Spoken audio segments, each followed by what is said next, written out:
सभी लोगों को मेरे चैनल एडुसिप में स्वागत है। आज हम बायोलॉजिकल क्लासिफिकेशन चैप्टर का तीसरा पार्ट जिसमें हम किंगडम प्रोटिस्टा को डिस्कस करने वाले हैं। ये हमारा सेकंड किंगडम होने वाला है। हमने फर्स्ट किंगडम मोनेरा को डिटेल में इसके पहले लेक्चर में अच्छे से कवर कर लिया था, जिसमें हमने मोनेरा के बारे में पढ़ा कि वो क्या है, सिंगल सेल प्रोकैरियोटिक सेल है। तो ये प्रोकैरियोटिक सिंगल सेल होते हैं मोनेरा। लेकिन प्रोटिस्टा अब क्या होते हैं? प्रोटिस्टा होते हैं, अब देखिए ये भी सिंगल सेल ही है, सिंगल सेल ऑर्गेनिज्म है, लेकिन इनमें क्या होता है, ये यूकैरियोट होते हैं।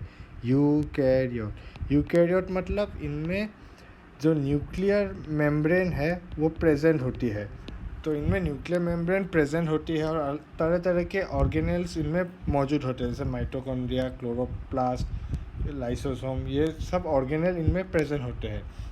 तो चलिए किंगडम प्रोटिस्टा को अब हम अच्छे से शुरू करते हैं। तो हमने पढ़ लिया सभी सिंगल सेल यूकैरियोटिक ऑर्गेनिज्म इस किंगडम में आए जाते हैं। जो पहले जब इस किंगडम को बनाया गया था तो तरह तरीके के ऑर्गेनिजम्स अलग अलग किंगडम से लिए गए थे। जैसे प्लेंटी में अलग अलग तरीके के एल्गी थे जो पहले प्लांट किंगडम में बिलोंग करते थे, लेकिन अभी इनको प्रोटिस्टा में रखा गया। वैसे एनिमल किंगडम में छोटे छोटे प्रोटोजोन्स थे।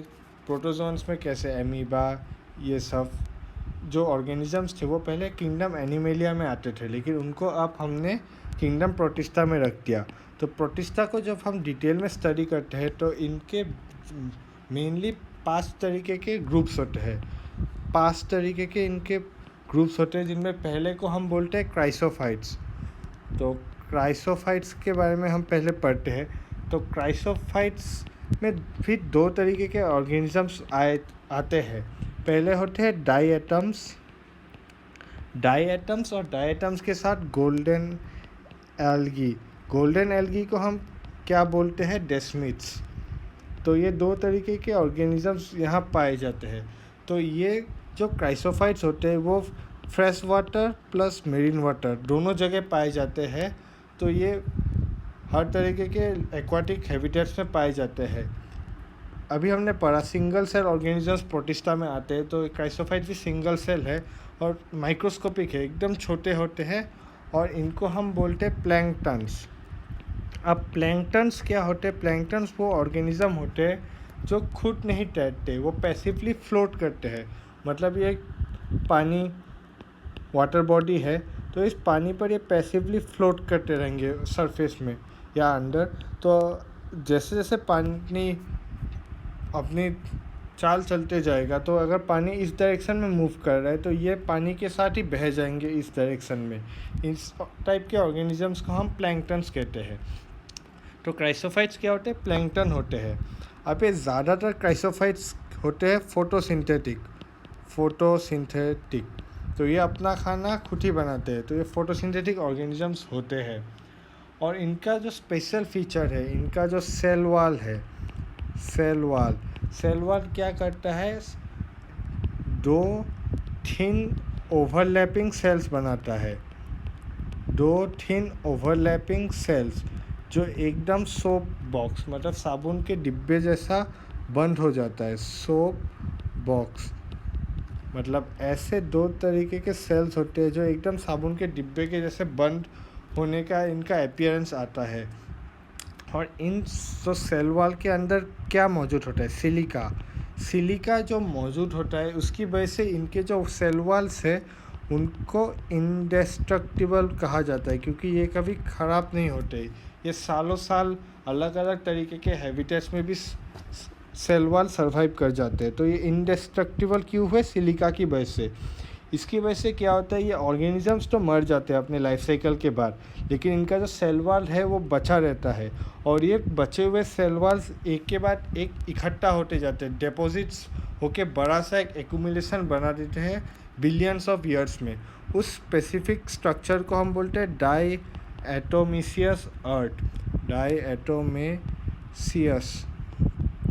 अर्थ। तो ये एक अलग लैंड बना देते हैं इकट्ठा होते होते इनके सेल वॉल। अब ये सेल वॉल ग्रिटी होते हैं और इनको हम जनरली पॉलिशिंग करने में यूज़ करते हैं। अब ये क्योंकि ये फोटोसिंथेटिक है, इनको हम चीप प्रोड्यूसर्स ऑफ ओशन भी बोलते हैं, क्योंकि ये बहुत ज़्यादा फोटोसिंथेसिस करके फूड अलग अलग बनाते हैं, जिससे अलग अलग लाइफ साइकिल जो ओशंस में चलती है, उन जैसे फूड चेन होता है, उन सबको ये प्राइमरी फूड सोर्स होता है। अब पहला तो हमने क्राइसोफाइट्स पढ़ लिया। अब सेकंड जो ग्रुप आता है उनको हम बोलते हैं डाइनोफ्लैजेलेट्स। डाइनोफ्लैजेलेट्स ये मोस्टली मेराइन होते हैं। तो ये मेराइन मतलब समुद्री पानी में ज़्यादा पाए जाते हैं, लेकिन ये भी फोटोसिंथेटिक होते हैं, अपना खाना ये खुद ही बनाते हैं। तो ये मेराइन और फोटोसिंथेटिक होते हैं, और इनके वैरायटी ऑफ कलर्स होते हैं। ये अलग अलग कलर के पाए जाते हैं, जैसे कुछ कुछ ब्राउन होंगे, रेड होंगे, येलो, ग्रीन, और तरह तरीके के कलर्स के ये पाए जाते हैं। इनके डिफरेंट कलर्स इनमें क्यों आते हैं? पिगमेंट्स बहुत तरीके के पाए जाते हैं। जो इनमें मेजर पिगमेंट होगा उसी का कलर इनमें ज़्यादातर आएगा।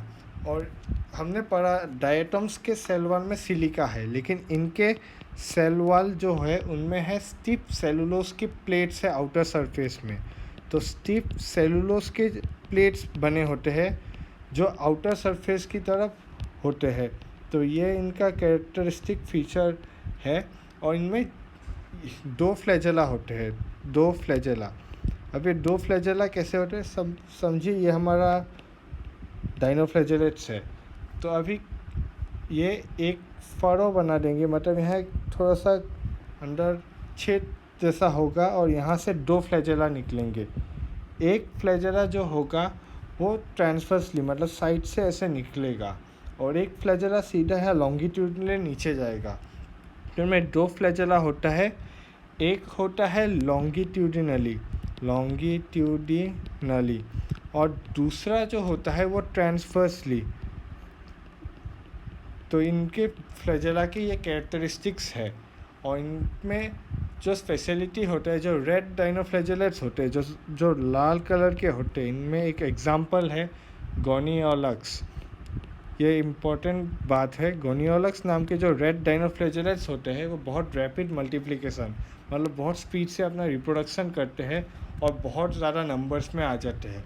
अब ये रेड कलर के हैं, तो इनके जितने ऑफस्प्रिंग्स होंगे वो सब रेड कलर के हो जाएंगे। तो जिस समुंदर में ये पाए जाते हैं उन सब समुंदर को ये रेड कलर का कर देते हैं, और इसी को हम रेड टाइड्स बोलते हैं। वो सी एकदम रेड कलर का हो जाता है। लेकिन अब ये रेड कलर बनने में अलग अलग ये कभी कभार टॉक्सिन्स भी रिलीज़ करते हैं। तो ये टॉक्सिन्स बहुत ज़्यादा रिलीज़ करते हैं, और ये टॉक्सिन्स जितने रिलीज़ होंगे वो सराउंडिंग ऑर्गेनिजम्स के लिए बहुत ख़तरा है, जैसे फिशेस, इन सब के लिए ये टॉक्सिन्स बहुत हानिकारक है और इनको ये मार देते हैं। तो इनका हद से ज़्यादा ग्रोथ एक्वाटिक फूड चेन के लिए अच्छा नहीं होता। तो ये हो गया हमारा डाइनोफ्लैजेलेट्स। अब तीसरी जो कैटेगरी आती है यो है यूग्लिनॉइड्स। यूग्लिनॉइड से आपको पता चल रहा है इनमें यूग्लिना आएंगे। तो यूग्लिनॉइड्स में कौन आते हैं? यूग्लिना एक सिंगल सेल ऑर्गेनिज़म है जो कुछ ऐसा आपको दिखाई देता है। तो इनमें यूग्लिना मौजूद होता है, और ये मेनली फ्रेश वाटर प्योरली ज़्यादातर मतलब इनके जो मेंबर्स है वो फ्रेश वाटर में ही पाए जाते हैं। लेकिन उस फ्रेश वाटर की स्पेशलिटी क्या है? वो स्टैग्नेंट वाटर होगा। स्टैग्नेंट वाटर मतलब उनमें कोई बहाव नहीं होगा, वो एकदम स्थिर पानी होगा, मतलब वो कहीं फिर एकदम फ्लोट करता रहेगा वहाँ। अब इनमें क्या स्पेशलिटी होते हैं? इनमें सेल वॉल नहीं होते। तो यहाँ सेल वॉल नहीं है। सेल वॉल की जगह क्या होता है? इनमें एक्स्ट्रा लेयर होता है, और वो एक्स्ट्रा लेयर किस चीज़ का बना होता है? प्रोटीन का। उसी प्रोटीन की लेयर को हम बोलते हैं पेलिकल। और ये पेलिकल सेल वॉल तो बहुत हार्ड होता है, ये हार्ड होता है, लेकिन ये क्या होता है? बहुत फ्लेक्सिबल होता है। इसकी वजह से यूग्लिनॉइड्स में बहुत फ्लेक्सिबल बॉडी होती है इनकी। आप डायग्राम में ही देख सकते हैं 2 फ्लैजेला यहाँ लेटरली निकलते हैं, लेकिन ये दोनों सेम लेंथ के नहीं होते। डायग्राम में बना देता हूँ, एक थोड़ा छोटा और एक थोड़ा बड़ा होता है, ये इनकी खासियत होती है। यूग्लिनॉइड्स की जो बहुत इम्पोर्टेंट फीचर है, ये दोनों प्रॉपर्टीज शो करते हैं। ये खुद का खाना खुद भी बना सकते हैं, तो फोटोसिंथेटिक भी हो सकते हैं और हेटेरोट्रोपिक भी हो सकते हैं। आप इनसे छोटे माइक्रो ऑर्गेनिजम्स पर ये फीड कर सकते हैं। अब अगर इनमें सनलाइट बहुत ज़्यादा अवेलेबल है तो ये फोटोसिंथेटिक ऑर्गेनिज्म की तरह बिहेव करेंगे, लेकिन रात का समय हो जाए अगर, तब ये हेटेरोट्रोपिक न्यूट्रिशन शो करते हैं। अब इनमें भी तरह तरीके के पिगमेंट्स पाए जाते हैं और ये पिगमेंट्स जो है ना वो प्लांट्स से आइडेंटिकल है। हायर प्लांट्स मतलब एंजियोस्पर्म्स के जो पिगमेंट्स होते हैं उससे आइडेंटिकल है। इसकी वजह से ये अच्छे से फोटोसिंथेसिस कर सकता है। तो ये बात रही यूग्लिनॉइड्स की। अब यूग्लिनॉइड्स के बाद नेक्स्ट जो ग्रुप आता है उनको हम बोलते हैं स्लाइम माउल्स। स्लाइम माउल्स ये सैप्रोफिटिक प्रोटिस्ट है। तो ये सैप्रोफाइट्स है। सैप्रोफाइट्स मतलब ये डेड एंड डिकेइंग मैटर पर अपना लाइफ साइकिल डिपेंड करते हैं और इनका जो बॉडी होता है वो कुछ इस तरीके का होता है। तो ये बॉडी जो होता है ये डिकेइंग मटेरियल को एनगल्प करते हुए ग्रो करता है। तो यहाँ कोई डेट्राइटस है, मरे हुए पत्तियाँ हैं, तो इन पर ये फीड करते करते अपना साइज़ बड़ा करके फैलता है। अब अगर इनको एक सूटेबल एनवायरनमेंट मिले, एक सूटेबल एनवायरनमेंट में ये एक एग्रीगेशन बना लेते हैं। उस एग्रीगेशन को हम क्या कहते हैं, प्लाज्मोडियम। तो वो एग्रीगेशन जो होता है उसको हम प्लाज्मोडियम बोलते हैं और वो ऐसे ही बहुत फैल जाता है, सेवरल फीट्स तक बड़ा होता है। अब सूटेबल एनवायरनमेंट के बाद कभी अगर अनसूटेबल एनवायरनमेंट आए या अनफेवरेबल एनवायरनमेंट आए, मतलब एनवायरनमेंट जो फेवर ना करे, तब ये क्या करते हैं, ये प्लाज्मोडियम डिफ्रेंशिएट कर जाता है और फ्रूटिंग बॉडीज़ का फॉर्मेशन करता है। तो फ्रूटिंग बॉडीज़ जब बन जाती है फिर इनके जो टिप होते हैं, टिप से ये स्पोर्स को डिस्पर्स करते हैं और ये स्पोर्स एयर करंट से जाते हैं, हवा के थ्रू। तो ये स्पोर्स अलग अलग जगह दूर दूर तक फैल जाते हैं और ये जब फैल जाते हैं तो वहाँ जहाँ जाते हैं वहाँ नए स्लाइम मोल्स का ग्रोथ होता है। अब इन स्पोर्स में जो होता है ट्रू सेल वॉल या ट्रू वॉल्स प्रेजेंट है। तो ये हाईली रेजिस्टेंट है। जिनमें सेल वॉल होता है वो बहुत हार्ड स्ट्रक्चर होते हैं और इसकी वजह से ये बहुत दूर दूर तक फैल पाते हैं। अलग अलग एक्सट्रीम कंडीशंस को भी ये सर्वाइव कर पाते हैं। तो ये रहा हमारा स्लाइम मॉल्स। अब हमारी आखिरी कैटेगरी जो हम पढ़ते हैं प्रोटिस्टा में, उसको हम बोलते हैं प्रोटोजोअन्स।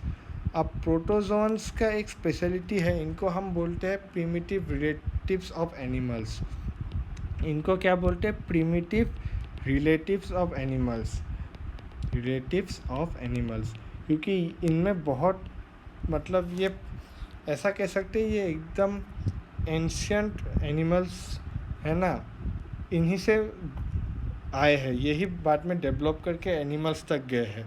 यहाँ हमें पहले ही देखने को मिलता है ये प्रोटोजोअन्स पूरे के पूरे हेटेरोट्रोपिक होते हैं, जैसे किंगडम एनिमेलिया तो हेटेरोट्रोप्स होते हैं। तो यहाँ से ही दो तरीके के ऑर्गेनिजम्स, प्रीडेटर्स और पैरासाइट्स का फॉर्मेशन हुआ है। अब प्रीडेटर्स जो एक दूसरे ऑर्गेनिजम्स पर डिपेंड करे और पैरासाइट वो भी डिपेंड करते हैं। प्रीडेटर अपने प्रे को एनगल्फ कर जाते हैं, लेकिन पैरासाइट अपने होस्ट पे रह के और धीरे धीरे उनसे नरिशमेंट लेते जाते हैं। तो ये डिफरेंस होता है इन दोनों ग्रुप्स में। अब प्रोटोजोअन जो ग्रुप है वो खुद 4 मेजर ग्रुप्स में डिवाइड है। इन सभी ग्रुप्स की अपना स्पेशलिटी होता है। तो जो पहला ग्रुप इसके अंदर आता है उन्हें हम बोलते हैं एमीबॉयड। एमीबॉयड नाम से ही आपको समझ आ रहा है ये हम किसी एमीबा से रिलेट कर रहे हैं। एमीबा का डायग्राम तो आप जानते ही होंगे, कुछ ऐसा डायग्राम होता है एमीबा का। एमीबा जो होता है वो हर जगह पाए जाते हैं, फ्रेश वाटर, सी वाटर, सॉयल या अलग अलग एनवायरनमेंट में ये हर जगह पाए जाते हैं। इनमें एक स्पेशल जो स्ट्रक्चर होता है वो आप ये देख सकते हैं, इसको हम क्या बोलते हैं, सूडोपोडिया। सूडोपोडिया को हम और एक क्या नाम बोल सकते हैं, फॉल्स फीट। फॉल्स फीट हम इसे क्यों कहते हैं, ये स्ट्रक्चर अपने आप बन जाता है जब ऑर्गेनिजम्स को इसको कैप्चर करना होता है। तो इसकी वजह से इसको सूडो बोलते हैं, क्योंकि ये सच का एक असली स्ट्रक्चर नहीं है। जैसे हमारा ह्यूमन बींग्स में हमारा हैंड है, ये हैंड को हम ये एकदम एक स्ट्रक्चर है, इसके अंदर बोन्स है, नर्व सप्लाई है, लेकिन ऐसा सूडोपोडिया में नहीं है। ये बॉडी का ही पार्ट है जो बाहर आ जाता है ऑर्गेनिजम्स को पकड़ने के लिए। तो ये हो गया एमीबा का डायग्राम। तो एमीबा के जो वाल्स होते हैं, बॉडी वाल्स, क्योंकि यहाँ एनिमल्स में तो सेल वाल नहीं होता, ये आपने पढ़ा ही है, तो इनमें जो वाल्स होते हैं उनमें सिलिका भी पाए जाते हैं। ये किस एमीबा में पाए जाते हैं सिलिका? जो मेराइन एनवायरनमेंट में पाए जाते हैं। अब एमीबा तो ऐसे फ्री लिविंग ऑर्गेनिज्म है। और एक होता है एंटामीबा हिस्टोलिटिका, ये होता है पैरासाइट। इसकी वजह से कौन सी डिजीज़ होती है? Amoebic dysentery. तो ये हो गया एमीबॉइड ग्रुप। अब नेक्स्ट आता है फ्लैजेलेटेड प्रोटोजोन्स। तो फ्लैजेलेटेड से आपको पता चल रहा है इनमें क्या होगा? फ्लैजेला। तो इसमें इन ग्रुप्स में फ्लैजेला मौजूद होता है। तो ये कोई ऑर्गेनिज्म है, इनमें फ्लैजेला मौजूद होता है। तो जिनमें फ्लैजेला मौजूद होता है उनको हम इस ग्रुप में रखते हैं। ये आइदर फ्री लिविंग होते हैं और पैरासाइट होते हैं। तो फ्री लिविंग या तो फ्री लिविंग करेंगे या पैरासिटिक मोड ऑफ न्यूट्रिशन में ये चले जाएंगे। तो पैरासाइट में एक बहुत फेमस एग्जांपल है ट्रिपैनोसोमा। ट्रिपैनोसोमा क्यों पॉपुलर है? कौन सी डिजीज़ करता है? ये करता है स्लीपिंग सिकनेस, जो अफ्रीका जैसे कंट्रीज़ में बहुत ज़्यादा फैली हुई है। तो ये हो गया फ्लैजेलेट के बाद सिलिएटेड प्रोटोजोन्स। सिलिएटेड से नाम से पता चल रहा है कुछ ऑर्गेनिज्म हो गया, उसमें बहुत सारा सीलिया होगा। सीलिया अब क्या होता है? ये भी सरफेस स्ट्रक्चर है फ्लैजेला जैसा, लेकिन ये स्मॉल स्ट्रक्चर्स होते हैं जिसकी वजह से ऑर्गेनिजम्स बहुत तरीके के मूवमेंट और सर्कुलेशंस कर सकता है। तो ये जनरली सिलिएटेड जो होता है ऑर्गेनिजम्स, वो मेरीन या नॉर्मल एक्वाटिक कंडीशन में ज़्यादा पाए जाते हैं। इनमें बहुत सारे न्यूमरस थाउजेंड्स ऑफ सीलिया मौजूद होता है। इनके बॉडी में कैविटी जो होता है उसको हम गलेट कहते हैं, जो बाहर सेल सरफेस से ओपन होता है। तो अब ये सीलिया जो है, अब यहाँ कोई खाना आ गया, ये माउथ है, तो ये सीलिया इस खाने को पुश कर के अपने माउथ तक भेजेंगे। तो ये कोऑर्डिनेटेड मूवमेंट जो सीलिया का होता है, इसकी वजह से खाना अंदर जाता है। तो इसका बहुत एक फेमस एग्जांपल है पैरामीशियम। सो अब इसके बाद जो लास्ट ग्रुप आता है उनको हम बोलते हैं स्पोरोजोअन्स। इनमें एक स्पेशल कैरेक्टर क्या होता है? इनमें कोई लोकोमोटरी ऑर्गन नहीं होता, जैसे एमीबा में सूडोपोडिया था, फ्लैजेलेटेड में फ्लैजेला और सिलिएटेड में सिलिया था। इनमें कोई ऐसा स्पेसिफिक स्ट्रक्चर नहीं होता और इनमें बहुत सारे क्या बोलते हैं इन्फेक्शियस ऑर्गेनिजम्स पाए जाते हैं। ये बहुत सी ज़्यादा इन्फेक्शियस ग्रुप है, ये तरह तरह की बीमारियां को फैलाते हैं। इनमें सबसे मेन एग्जांपल है वो हमारा आता है प्लाज्मोडियम 5x, प्लाज्मोडियम फैल्सीफेरम, आपने नाम तो सुना ही होगा। ये कौन सा डिजीज़ करते हैं? मलेरिया, जो एक बहुत ही बड़ा बीमारी है जिससे पूरे ह्यूमन पॉपुलेशन को अफेक्ट किया गया है। तो स्पोरोजोन्स मेनली डिजीज़ वाले प्रोटोजोन्स होते हैं। तो इसके साथ ही हमने अपना चैप्टर का किंगडम प्रोटिस्टा पार्ट कवर कर लिया। इसमें हमने पहले किंगडम प्रोटिस्टा कौन से ऑर्गेनिजम्स होते हैं ये डिस्कस कर लिया, उसके 5 ग्रुप के बारे में पढ़ा। पहले क्राइसोफाइट्स के बारे में पढ़ा, इसमें डायटम्स और गोल्डन एल्गी आते हैं। फिर इनमें हमने उनके कैरेक्टर्स पढ़े। Fresh water main organ water सब में पाए जाते हैं, फोटोसिंथेटिक होते हैं, प्लैंकटन्स होते हैं। इनमें ओवरलैपिंग सेल्स होते हैं जो सोप बॉक्स का स्ट्रक्चर बनाते हैं, और उनके सेल वॉल में सिलिका होता है जिसकी वजह से इंडेस्ट्रक्टिबल होते हैं और काफ़ी सालों बिलियंस ऑफ ईयर्स तक ये एक्यूमुलेट होते रहते हैं। और एक्यूमुलेशन की वजह से डायटोमिशियस अर्थ बनता है, क्योंकि ये फोटोसिंथेटिक है। ये बहुत सारे फूड चेन्स में ये प्राइमरी प्रोड्यूसर के रूप में इनका रोल होता है, जिसकी वजह से हम इन्हें चीफ प्रोड्यूसर ऑफ ओशन भी कहते हैं। फिर सेकेंड ग्रुप हमारा डाइनोफ्लैजेलेट्स आए, जो मेनली मेराइन होते हैं और ये भी फोटोसिंथेटिक होते हैं। इनमें अलग अलग कलर के पिगमेंट्स पाए जाते हैं और इन्हीं पिगमेंट्स की वजह से इनमें वैरायटी ऑफ कलर्स आते हैं। कोई ब्राउन, ग्रीन, येलो, जो पिगमेंट में मेन होता है वही कलर आता है। इनके सेल वॉल में स्टिफ सेलुलोज के प्लेट्स होते हैं जो आउटर सरफेस की तरफ होते हैं। इनमें 2 फ्लैजेला होता है, एक ट्रांसवर्सली आएगा और एक लॉन्गिट्यूडनली एक फरो से निकलेगा। जो रेड कलर के डायनोफ्लैजेलेट है, जो गोनियोलस इसका एग्जांपल है, बहुत ज़्यादा रैपिड मल्टीप्लिकेशन शो करते हैं, जिसकी वजह से पूरे सी में रेड कलर आ जाता है, तो इसे हम रेड टाइड्स कहते हैं। और उन जितना ज़्यादा इनमें मल्टीप्लिकेशन होगा और उतना ज़्यादा टॉक्सिन ये रिलीज़ करते हैं, उन टॉक्सिन से मेरीन वाटर्स में ये टॉक्सिन फैल जाते हैं और उनके अलग अलग ऑर्गेनिजम्स को अफेक्ट करते हैं, जैसे मछलियों का ये डेथ हो जाती है इसकी वजह से। फिर थर्ड तरीके के ऑर्गेनिजम्स होते हैं यूग्लिनॉइड्स, जिनमें यूग्लिना मेन एग्जांपल आता है। इनमें 2 तरीके के फ्लैजेला होते हैं, एक स्मॉल साइज़ का और एक लॉन्ग साइज़ का, जो लेटरली एक पॉइंट से निकलेंगे। और ये मोस्टली फ्रेश वाटर में पाए जाते हैं और वो जो स्टेगनेंट हो, मतलब पानी जो रुका रहे, जो ना बहे एक ही जगह में, जैसे तालाब का पानी एकदम स्थिर है, वैसे पानी में ये पाए जाते हैं। जब सनलाइट इनमें मौजूद होता है तो ये फोटोसिंथेटिक होते हैं, इनमें पिगमेंट्स पाए जाते हैं जो हायर प्लांट से रिजेंबल करते हैं और फोटोसिंथेसिस शो करते हैं। लेकिन जब रात का समय हो, जब सनलाइट अवेलेबल ना हो, तब ये heterotrophic mode of nutrition show करते हैं, अपने से छोटे ऑर्गेनिजम्स को ये खाते हैं और उनसे न्यूट्रिशन लेते हैं। तो ये हो गया हमारा यूग्लिनॉइड्स के बारे में हमने बात कर लिया। अब सेकेंड लास्ट जो है वो स्लाइम मोल्ड्स होते हैं, जो सेप्रोफाइटिक प्रोटिस्ट होते हैं, वो इस ग्रुप में पाए जाते हैं, जो सुइटेबल एनवायरनमेंट में एक एग्रीगेशन फॉर्म करते हैं जिसको प्लाज्मोडियम कहते हैं। ये डेड एंड डिकेइंग मैटर पर ग्रो करके सेवरल फीट्स तक बड़े हो जाते हैं, और जब अनफेवरेबल एनवायरनमेंट या कंडीशन आए तो ये प्लाज्मोडियम फ्रूटिंग बॉडीज़ में कन्वर्ट हो जाते हैं, जिनके टिप से हम स्पोर्स बनते हैं और वो स्पोर्स एयर करंट के थ्रू फैल जाते हैं। इन स्पोर्स में ट्रू वॉल्स होते हैं, जिसकी वजह से ये बहुत रेजिस्टेंट होते हैं और जल्दी से ख़राब नहीं होते। अब हमारा आखिरी ग्रुप जो है प्रोटिस्ट का, वो है प्रोटोजोन्स। प्रोटोजोन्स को हम प्रिमिटिव रिलेटिव्स ऑफ एनिमल्स कहते हैं, क्योंकि यही वो स्टार्टिंग पॉइंट माना जाता है। तो इनमें मेनली हेटेरोट्रॉप्स ही पाए जाते हैं, जिनमें 2 कैटेगरीज होती है, प्रीडेटर्स या पैरासाइट्स। प्रीडेटर पैरासाइट्स तो बता दिया मैंने। इनमें 4 ग्रुप्स होते हैं प्रोटोजोन्स के अंदर। पहला होता है एमीबा, जिनमें एमीबा आते हैं, इनमें सूडोपोडिया ऐसे लोकोमोटरी ऑर्गन काम करता है। और एंटाएमोeba जैसे इनमें जो ऑर्गेनिजम्स पाए जाते हैं वो पैरासाइट होते हैं, जैसे एमोबिक डाइसेंट्री, ये सब डिजीज़ ये करते हैं।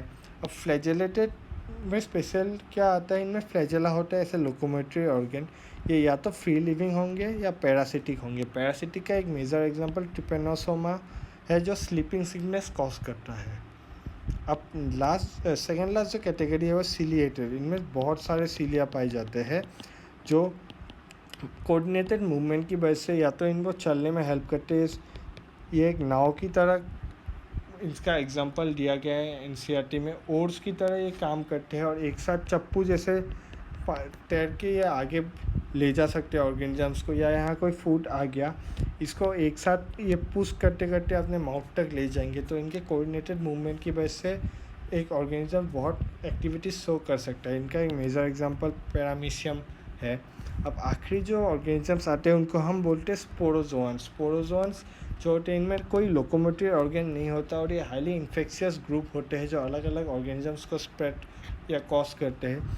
इनका जो सबसे फेमस एग्जांपल है वो प्लाज्मोडियम है, जो मलेरिया कॉज करता है, और इस मलेरिया की वजह से ह्यूमन रेस को बहुत ज़्यादा इफेक्ट हुआ है। तो इसी के साथ हमने किंगडम प्रोटिस्टा के बारे में पूरी डिस्कशन कर लिया। नेक्स्ट क्लास में हम फंजाई के बारे में डिस्कस करेंगे। अगर आपको ये वीडियो अच्छा लगे तो इसको लाइक कीजिए और चैनल को सब्सक्राइब कीजिए, और हो सके इस वीडियो को जितना हो सके शेयर कीजिए। Thank you.